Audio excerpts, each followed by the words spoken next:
Hail, yous, yuns, and y'alls, and welcome back. I know it's been a while, but let me be the first to say I am happy to be back.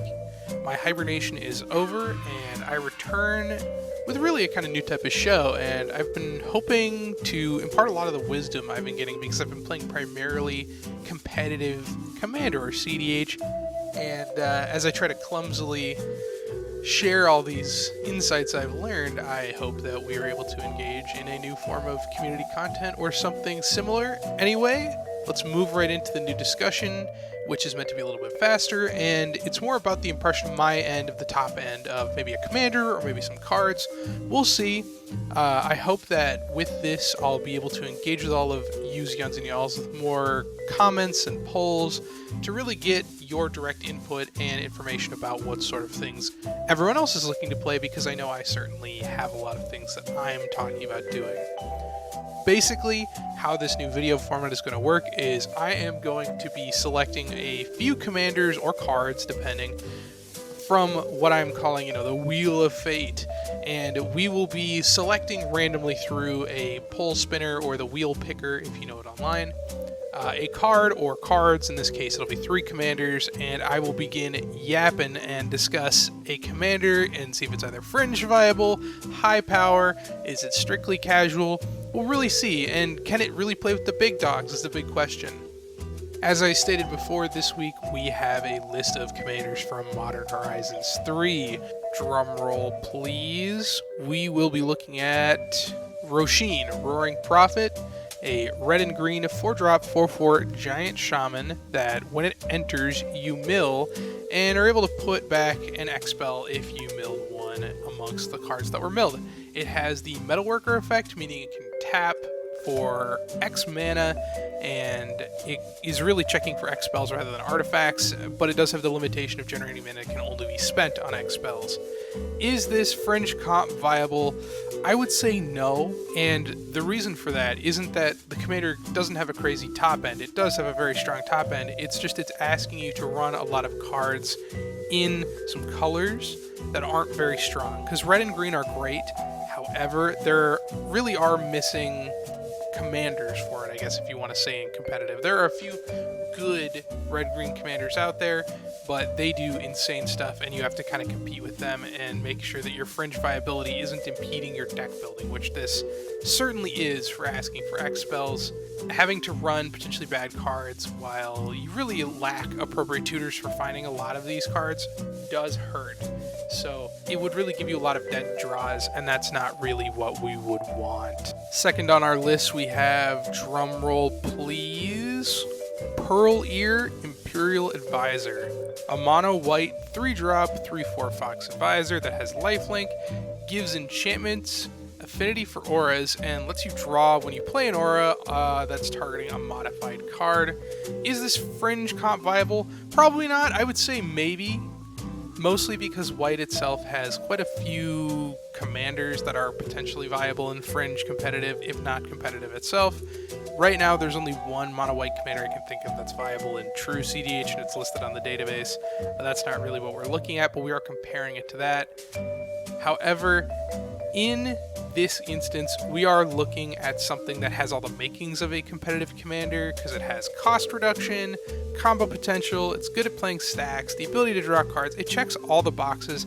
However, it lacks the ability to safely interact and make use of its abilities. If it didn't have that prerequisite of casting something on a modified permanent, this would be an extraordinarily hot card. In fact, I would say this is just straight, not even fringe competitive, just a competitive.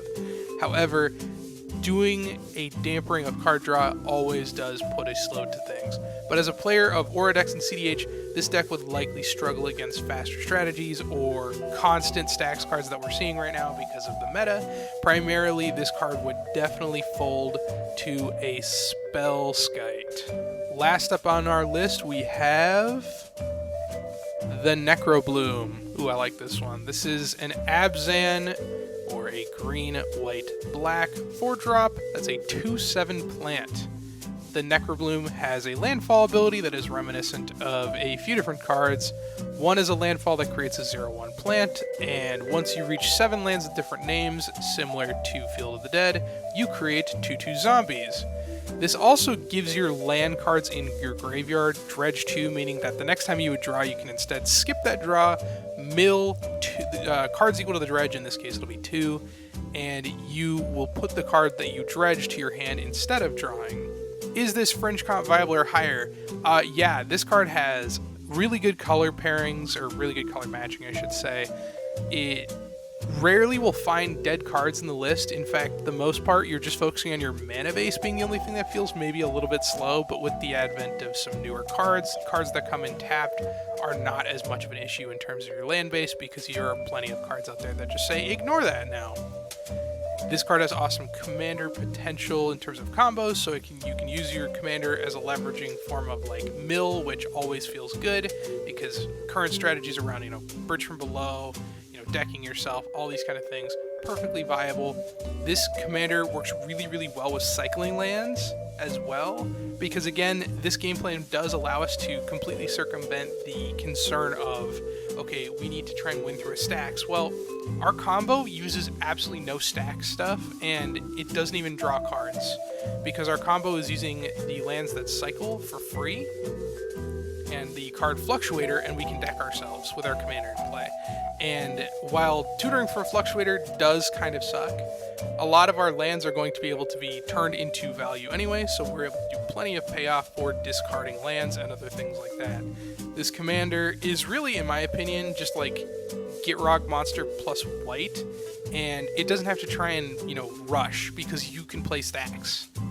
So, to me, this commander screams viability in Fringe Comp, and even potentially once the deck becomes a little bit more well-mastered. This is 100% a commander that we'll see play in competitive, or at least, that's my read on it. Anyway, just sticking with this whole thing, I just wanted to thank everybody.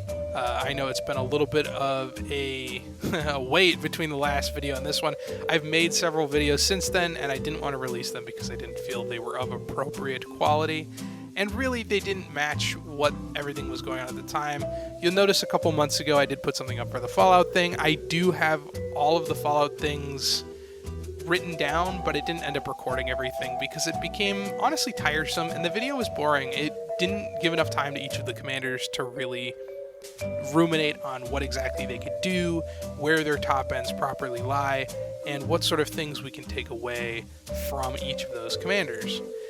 Anyway, I know I've belayed the point. Thank you guys so much for watching, and have a good one. Pragmatic out. Peace!